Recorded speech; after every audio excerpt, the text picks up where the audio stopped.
ሰላም ውድ አድማጮቻችን ይህ ያያ ስፖርት ነው። በትናንትናው ጨዋታ ላይ ቸልሲ ጥሩ ብቃቱን ካሳየ በኋላ እንግዲህ ስለዛም የተለያዩ መረጃዎችን ልንሰጣችሁ ተመልሰናል። በተለይ ቁጥራዊ መረጃዎችን እና ምርጥ ብቃት ያሳዩት ተጫዋቾች እነማን ናቸው የእናንተን አስተያየት እንዲሁም ደግሞ የ34ኛ ሳምንት የእንግሊዝ ፕሪሚየር ሊግ ጨዋታ ሲጠናቀቅ በ35ኛ ሳምንት ምን እንጠብቅ፣ የቸልሲ ቶፕ 5 እድል ምን ይመስላል፣ በእነዚህ ጉዳዮች እንወያያለን። ውድ አድማጮቻችን እንግዲህ ትናንትና ቸልሲ በኤቨርተን ባስተናገደበት ጨዋታ ላይ 55% የኳስ ቁጥጥር ነበረው፣ ኤቨርተን 45% ነበረው። ቸልሲ ብዙውን ጊዜ 60 እና 65 የኳስ ቁጥጥር ሲይዝ ጎሎችን አያገኝም። 55-45 ከሆነ ግን በሁለቱም በኩል ተመጣጣኝ ብቃት ሲኖር የተሻለ ብቃታቸውን በቸልሲዎች ዘንድ እናያለን።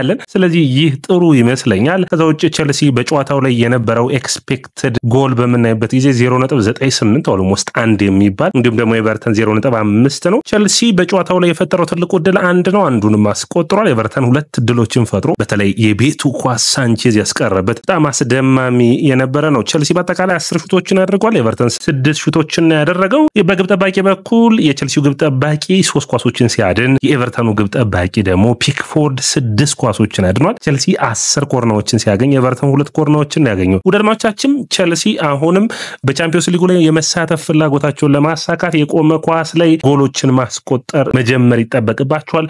አንዱ የጎል ምንጫቸው ሊሆን የሚጠበቅ ነው የሚሆነው። ውድድማቻችን በእናንተ እይታ የእናንተን አስተያየቶች አይተናል። ብዙዎቻችሁ የእናንተ ምርጡ ተጫዋች ላቪያ እንደሆነ ነግራችሁናል። በጣም አስደሳች ነው። የእናንተን አስተያየት በፕሮግራሙ መጨረሻ የማቀርብ ይሆናል። ወደ 16 አስተያየቶች በትናንትናው በሰራነው ፕሮግራም ላይ ጽፋችሁልናል። ስማችሁን ለመጥራት እሞክራለሁ። ነገር ግን ሌላ ጊዜ አስተያየት ስትሰጡን ስማችሁን ከታች ብትጠቅሱልን ለማቅረብ ለኛ የሚመቸን ይሆናል። አድማጮቻችን እንግዲህ በትናንትናው ጨዋታ ላይ ምን አስደመመ ብላችሁ በታክቲኩ ረገድ ስታዩት ኤንዞ ማሬስካን ያደነኩበት አንደኛ የላቪያ ጉዳይ ነው። በውድድር ዓመቱ በሙሉ ያነሳ ነው የላቪያ በአማካኝነት መስመር አይሴዶን ኢንቨርትድ ዊንገር ማድረግ የቸልሲ ተመራጩ ስትራቴጂ ነው። ነገር ግን ከዛ ውጭ በጣም ያስደመመኝ የማድዌኬና የኔቶ ሁለቱም የመስመር ተጫዋቾች ከሳንቾ በጣም የተሻሉ ነው ይታዩኛል። በውድድር ዓመቱ መጨረሻ ድረስ መሰለፍ ያለባቸው ሁለቱ ነው የሚታዩኝ።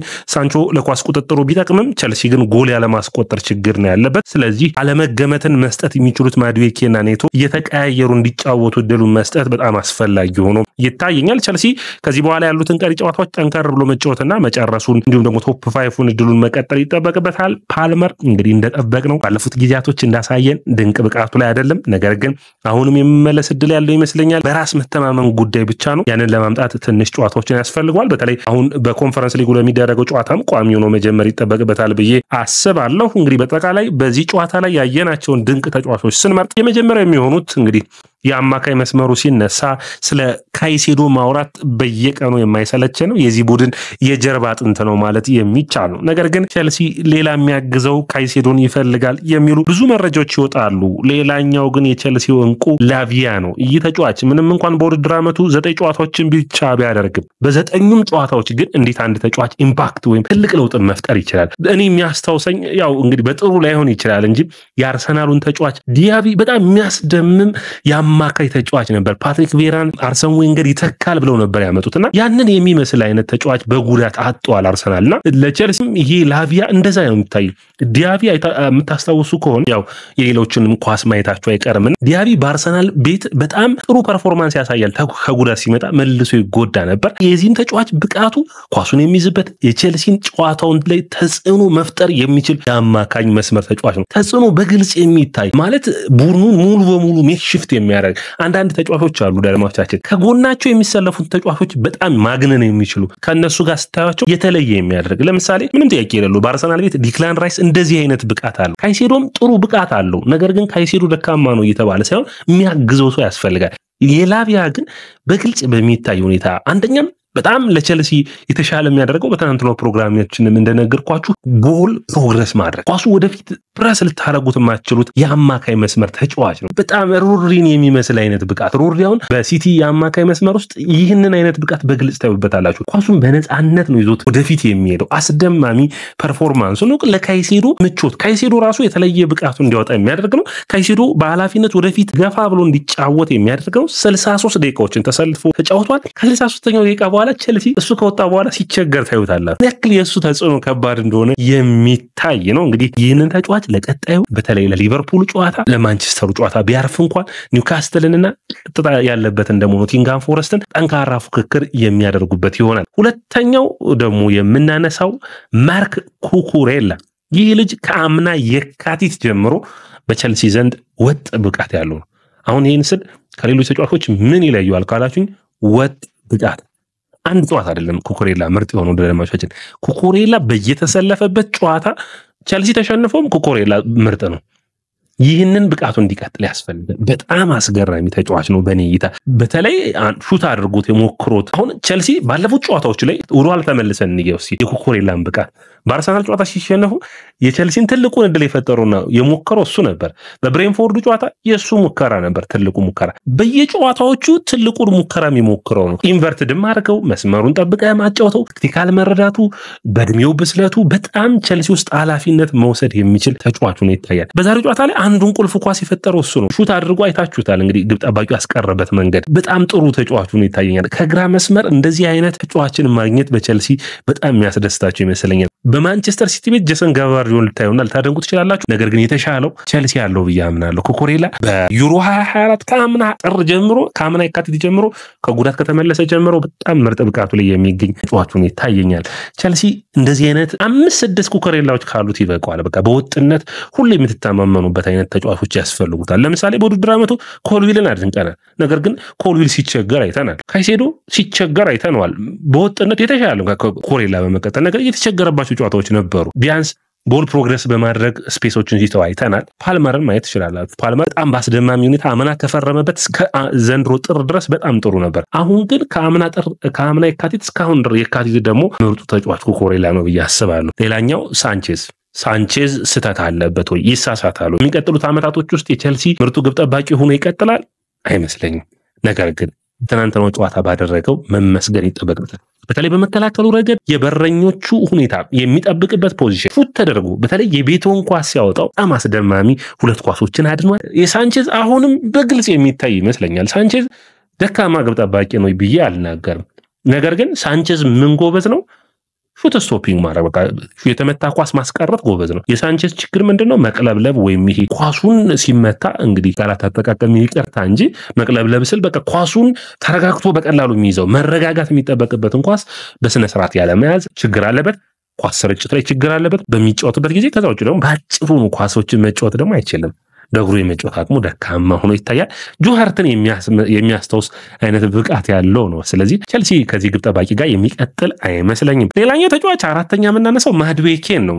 ማድዌኬ እንግዲህ ይህ ተጫዋች ብቃቱን መውጣት የሚችል ከሆነ በቃ ኤንሶ ማሬስካ ባለፉት ጊዜያቶች ሁሌ የሚወቅሱት የዚህ ልጅ ተጫዋች ብቃቱ ላይ አልደረሰም። የልጁ ብቃት ሌላ ነው። ነገር ግን በየጨዋታው ላይ አያሳይም ያን ብቃቱን የሚለው ድሪብል የማድረግ አቅሙ በቀላሉ ነው ተጫዋቾችን ድሪብል የሚያደርግ። ብዙ ተጫዋቾች የድሪብል አቅም የላቸውም። በጣም ድሪብል በሚያደርገው ንጹህ ድሪብሎችን ነው የሚያደርገው። በጣም አስደማሚ ነው። በዛ በኩል አጨራረሱ ማሳደግ ይጠበቅበታል። ከዛ ውጭ መወደለት ማድዌኬ ሪስክ ወስዶ ሹት ያደርጋል። ይህንን መቀጠል ይጠበቅበታል። ኔቶም ከዚህ ትምህርት መውሰድ ይጠበቅበታል። ከኔቶ በግራ መስመር ላይ በሚሰለፍበት ጊዜ ሁሌም ኳሱን ወደ ግራ ነው ድሪብል የሚያደርገው። ተገማች ነው።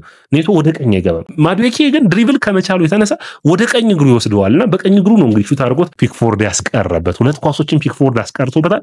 ጥሩ ፐርፎርማንስ ያሳየ ይመስለኛል። ማድዌኬ በወጥነት ይህንን ብቃቱ ማስቀጠል የሚያስፈልገው ነው የሚሆነው። ሌላኛው የምናወራው ስለ ቻሎባ ነው የሚሆነው። ይህ ትንሽ ክርክርን የሚያስነሳ ይሆናል። በትናንትናው ጨዋታ ግን ከኮልዊል ቻሎባ ይሻላል፣ ከባዲያሽል ቻሎባ ይሻላል። በቀጣይ ጨዋታዎች እንዴት ይሆናል አላውቅም። ነገር ግን በትናንትናው ጨዋታ ስፔሲፊካሊ ካየነው ከኮልዊል የተሻለ ሆኖንም ቻሎባ የሚታየኝ። ቻሎባን ቸልሲ ማቆየት የሚጠበቅበት ይመስለኛል ለሚቀጥለው ውድድር ዓመት። ባዲያሽልን ቶሲን አድራቢያውን መልቀቅ የሚያስፈልጋቸው ይመስለኛል። በቸልሲ የሚመጥኑ አይደሉም። ምንም ይሄ ደካማ የነበረውን የመከላከል ክፍል የሚያስታውሱ ነው የሚሆኑት። ቻሎባ በተቀያሪነት በማገዝ ጥሩ የሆነ አሁን ሁጅሰን የሚመጣ ከሆነ ማርክ ጉይ የሚመጡ ከሆነ ፎፋና ኮልዊል እና ቻሎባን ይዛ 5 መሃል ተከላካዮች በጣም አሪፍ የሚሆን ይመስለኛል። እና ቻሎባን ማቆየት ምንም ክርክር የሌለው ነው። በቃ በቸልሲ ካሉት ተከላካዮች የተሻሉ ቻሎባ ነው። ቻሎባን በምን ይሻላል ካላችሁኝ ደግሞ ፕረስ ያደርጋል። ስህተቶችን ይሰራል ወይ ካላችሁኝ አዎ ይሰራል።